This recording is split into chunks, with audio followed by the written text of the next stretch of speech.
di sinasadya na hanapin pa ang lugar ko. Asan nga ba ako? Andyan pa ba sa iyong nahihilo? Nalilito. Aasan ba ko sa'yo? Aasan ba ko sa'yo?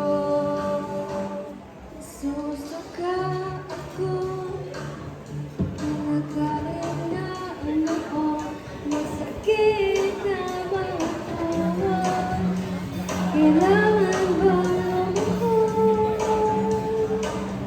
Gusto ko lang naman yung totoo, yung tipong ang sagot ay di